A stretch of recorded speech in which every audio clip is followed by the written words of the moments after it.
berbau pandan. Marilah dengar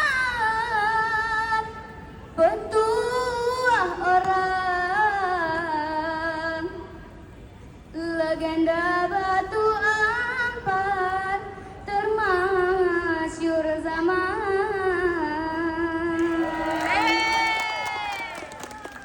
Assalamualaikum warahmatullahi wabarakatuh. Waalaikumsalam warahmatullahi wabarakatuh. Yang terhormat Bapak dan Ibu Dewan Juri yang bijaksana, yang saya hormati para hadirin dan kawan-kawan sekalian. Anak nelayan pergi berlayar, bergelak tawa saling berkelakar. Saya Danis Muhammad Atar akan bercerita legenda Batu Ampar. Batu Ampar ialah nama sebuah kecamatan yang ada di Kota Batam, Provinsi Kepulauan Riau. Sebagaimana halnya dekat tempat-tempat yang ada di Nusantara, Batu Ampar juga memiliki cerita asal-usulnya. Dahulu kala, tersebutlah seorang lelaki yang bernama Badang. Dia memiliki tubuh yang kurus dan berjalan agak pincang. Meskipun dengan kondisi yang kurang menyakitkan, dia memiliki kegemaran untuk berpetualang. Berbagai tempat dan pulau sudah ia singgahi. Suatu waktu ketika dia sedang berada dekat Tumasik, dia memutuskan untuk tinggal lebih lama dari biasanya. Tumasik sendiri merupakan sebuah pulau kecil yang sekarang bernama Singapura. Di saat yang sama, sebuah kapal besar dari India datang ke pelabuhan Tumasik.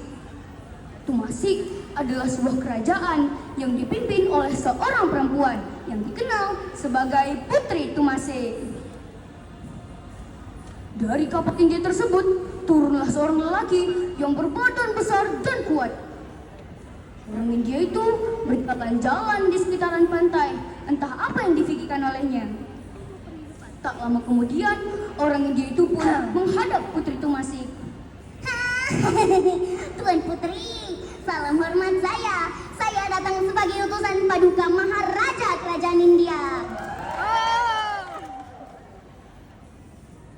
Selamat datang di Tumasik. Apa Maharaja mengirimkan pesan? Begini Tuan Putri, Paduka Maharaja menyuruh saya menyerahkan 10 peti emas yang sekarang berada di pelabuhan kapal Tuan Putri. 10 peti emas. Kenapa Maharaja mengirimkan peti itu? Begini Tuan Putri, Paduka Maharaja menyuruh saya menyerahkan 10 peti emas itu. 10 peti emas itu akan menjadi milik Tuan Putri.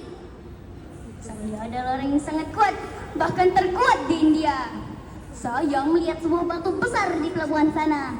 Tuan Putri silahkan menentukan orang yang akan mengangkat batu besar itu. Jika orang yang Tuan Putri pilih menang, maka 10 peti emas itu akan menjadi milik Tuan Putri. Namun jika kalah, Kerajaan Tumasik akan menjadi milik India. Saya berikan waktu 7 hari dari sekarang. Sebaiknya Tuan Putri menentukan orang yang benar-benar tepat, atau Tumasik akan menjadi milik Kerajaan India. Hahaha. Sepeninggal orang India itu, Putri Tumasik pun berpikir keras. Bagaimanapun, tak mudahlah ya nak temukan orang yang boleh mengangkat batu besar itu. Akhirnya, Putri Tumasik memanggil salah seorang prajuritnya. Ia memerintahkan untuk menyebarkan pengumuman akan adu kekuatan melawan orang India itu. Badang yang masih dekat Tumasik turut mendengarkan pengumuman akan adu kekuatan melawan orang India itu. Hari demi hari pun berlalu, namun tak kunjung jua ada rakyat Tumasik yang datang untuk menerima tantangan itu. Sampailah di hari ke-7, Putri Tumasik bersama prajuritnya datang ke pelabuhan tempat batu itu berada. Ia bertemu dengan orang India itu. Tuan Putri, sepertinya tidak ada rakyat Tumasik ini yang berani menerima tantangan hamba. Kalau lama kemudian, Badang pun datang berlari menghampiri Tuan Putri. Tuan Putri, biarlah hamba yang menghadapi orang India itu. Wahai pemuda, siapakah namamu? Ampun Tuan Putri, hamba adalah Badang. Badang, apa kamu yakin nak terima tantangan itu? Biarkan hamba mencoba.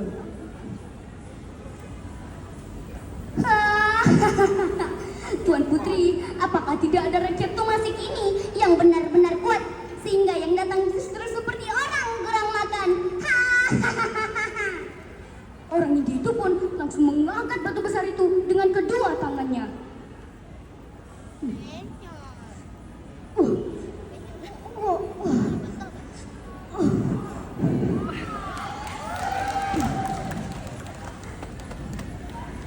Tak lama kemudian, orang India itu pun menyuruh Badang mengangkat batu besar itu.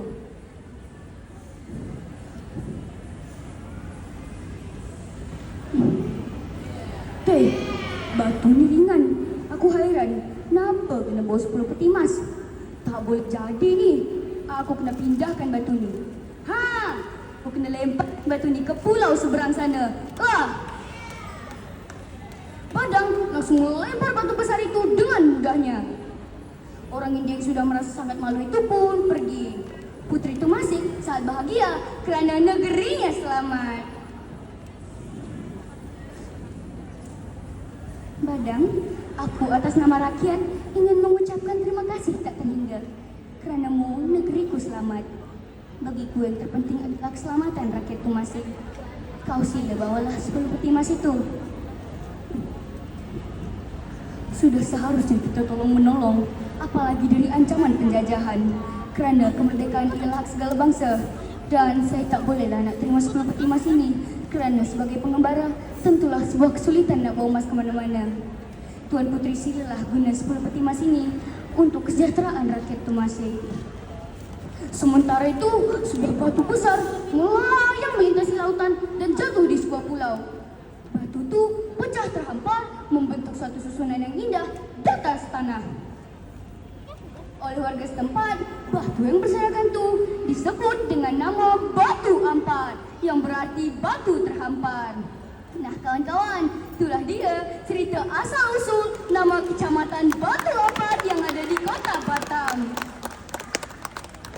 Pesan moral yang boleh kita ambil dari cerita ni ialah kita tak boleh nilai orang dari fisik luarnya saja, namun dari sikap dan perbuatannya.